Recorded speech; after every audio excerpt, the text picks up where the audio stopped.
And the strip.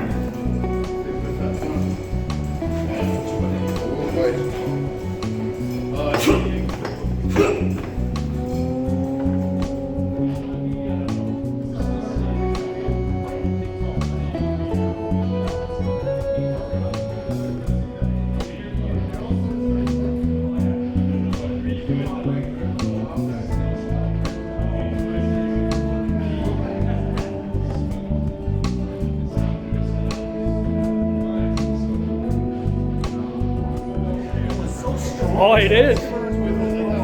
Oh, it is. You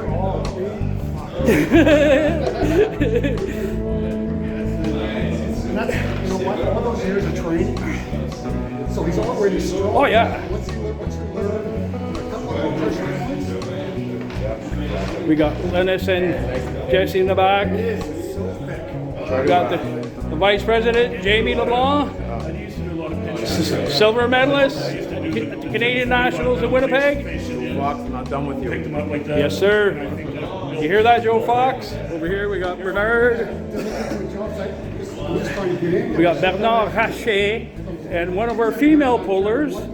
Hopefully she'll decide to arm wrestle at a tournament soon. Katharina Lenz from Germany. Hub City Hitman is probably one of the most cultural team I've ever seen. We've got Ukrainians, we've got Germans, Latvians, we've got Bulgarians. Who let him take over? Well, all of a sudden I'm doing Scott's job. He better not edit this. Oh, he's got to edit that. You got a face for radio. I do. Team I've ever seen. We've got Ukrainians, we've got Germans, Latvians. So we're back at it. We're still at Hub City Hitmen's practice on a Friday evening in Moncton, New Brunswick. So now we've got Jamie LeBlanc, who's pretty well the driving force for practicing here in Moncton. That's right. You're the vice president of New Brunswick Arms. Yeah, very proudly. Okay, and how long have you been involved now? Going on about 5 years now. It'll be 5 years in the new year. Okay. So it's been quite the journey, and I'm deeply rooted into this sport. And for those, if you're not aware, so Jamie is coming off huge victories last year at the Atlantic Canadians over Mark McPhail. Yeah, feather in my hat there. And then an amazing showing at the Canadian Nationals out in Winnipeg this year. You pulled fucking great. Thank you very much. Appreciate every bit of it. So since you started, and all that Rick and I have heard from in Nova Scotia is that it's Jamie. He's so personable and he's bringing people in. And so what have you been doing? I put my heart into a lot of things that I do, really. I first got into it, my best friend was knocking on my door every day. He said, you got to try the sport out, you got to try out arm wrestling. I said, oh, we did that in high school, come on, buddy. You know, Yeah. I said, it's long gone. And I was working out west at the time, and I couldn't really commit to it. And then all of a sudden I got a job out in New Brunswick, and who was knocking on my door? My best friend, Randy Chamberlain. Randy, yeah. He says, you got no choice now. So I went over to Reg Alans. At that time I was doing a lot of gym work, so I was around 265. One of my strongest peaks, and Reg just opened my hand right up like a can opener. I said, I gotta know how to beat this guy now. Oh shit, really? So, because Reg is not in the same weight class. I was We're not 100 pounds over him. Yeah, we're not talking about ability here. We're talking, he's a much smaller Yeah. stature man than you are. It's Right. kind of like I was telling you, it took me a year to beat Perry Broom. I outweighed him by 125 pounds. And right? that's where that great technique comes into play, right? Absolutely. Yeah, so, and then we formed the association probably about a year or so afterwards, because I kept going to the few tournaments here and there. We had a tournament in Bathurst in New Brunswick, and we had one in Caracat. And you know, the level of competition just wasn't where it is now, let's say. But whenever I went out to Nova Scotia, and then I seen the intensity of the competition out that way, I said, okay, now I'm gonna take this serious. And I said to Reg one day, I said, who's doing the promotions around here in New Brunswick anyways? He goes, Bud, what you see across the table is what we got here in New Brunswick. I said, well, looks like we need another association. Yeah. So I started working with Luke. Luke was interested in reforming the New Brunswick Arm Wrestling Association, and I committed myself ever since then. And now that my best friend has passed away, I feel like it's a commitment that I can't break to him as well. Okay. Yeah, I definitely strive to grow the sport as much as we can in New Brunswick. You know, also representing a lot of other legends like Silvio as well. Short period of time I got to know him, but a great man as well, right? A great influence to our sport. So Absolutely. I mean, so I've known Silvio since the 80s when I got involved in '85. I think he was him and his brother Ed, Edward, yeah. two of the first guys in New Brunswick that Rick introduced me to. So Silvio and I were friends for a long time. And for those that don't know, Silvio passed away.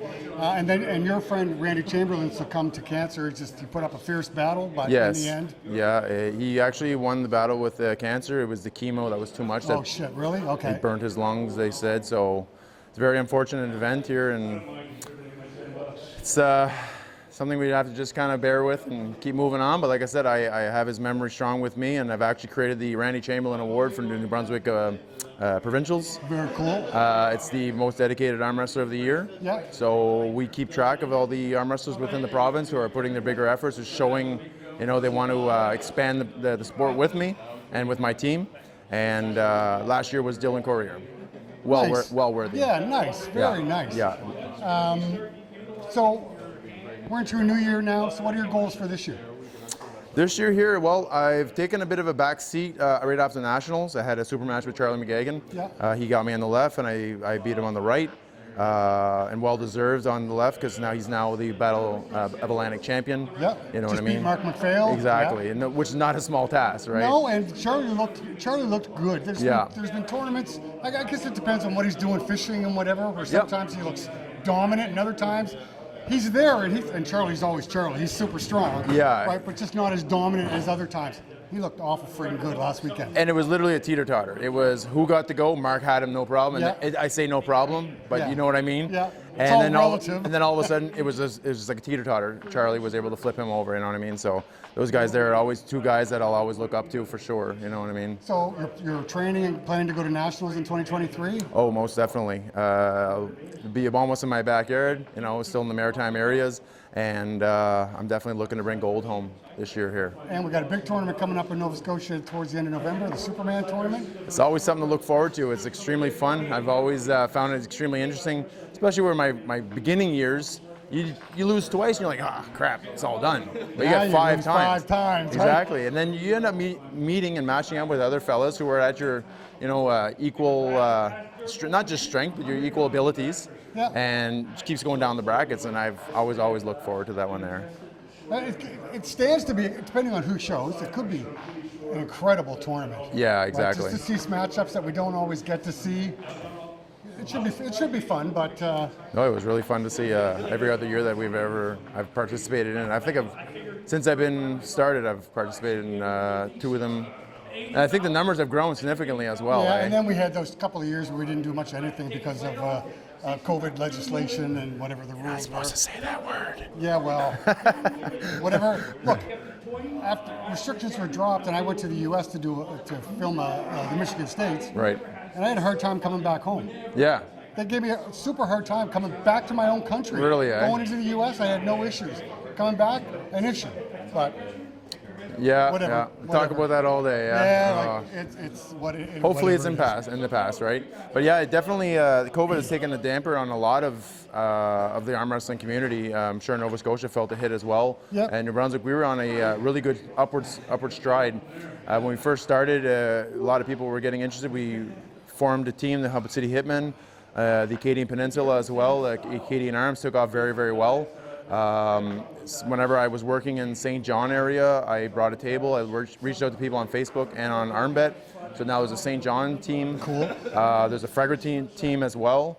And it's great. I'm really, really proud to see that it's still developing, even though the restrictions were still there, right? Yeah.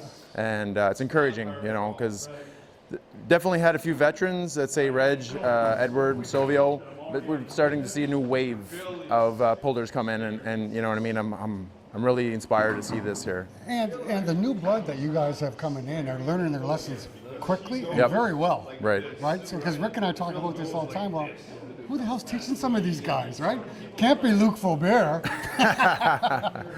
Luke is just off camera. Yeah, well, you know what? It all trickles downhill, right? So Reg and Luke definitely gave me all the best pointers possible, and I try to spread that to everyone else, right? So it's, I think it's working.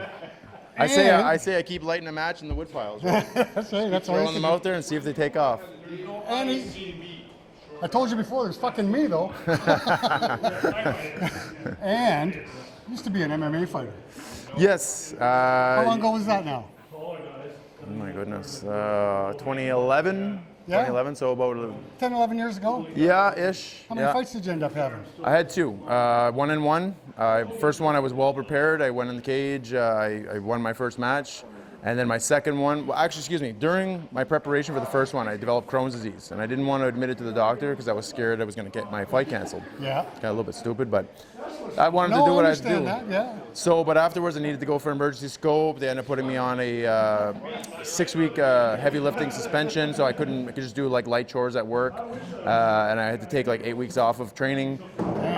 In return of that same week, my sensei had asked me, he says, hey, what are you doing this week? And I said, I think some of the teammates are going to be participating in the matches coming up. I'll be cornering.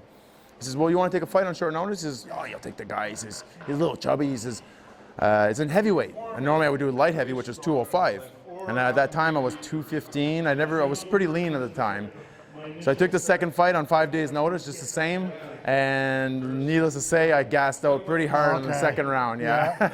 Yeah, it was a really good fight, just the same. I wouldn't say I got my clock clean, but I definitely showed that I could take a punch, put it that way. Okay, so before we got cut off there, we were talking about your MMA career, and we were talking about if you get nervous before a fight. And you were saying? Yeah, I was just elaborating how I think most fighters go through so much anxiety before their fight. They put so much time and pressure. It's not like a street fight where it's just instantaneous. You don't have, that build-up. I'm pretty sure every fighter I've ever spoken to, if you said 10 seconds before they're about to walk out, say, I got a cab right here, let's go. It wouldn't be a hesitation. Yeah, even Mike Tyson has admitted that, before getting out to the ring. But in his defense, he uses that fear to fuel himself on the way out of the cage, or not the cage, but the ring, right? So. And it's not like he wasn't just a little bit successful, right? Yeah, that's just it. So he says it very well. Use fear as your friend, I think the adrenaline, and that's what I try to do for myself with arm wrestling, right? The adrenaline that I get off from the table, going up to the stage, you know what I mean? The anxiety, you definitely try to channel that in and stay focused on your match. And I'm really enjoying it. I definitely love the adrenaline when it comes to the sport here for sure. Perfect. Yeah. Thanks, Jamie. Appreciate your time. Thank you, Scott.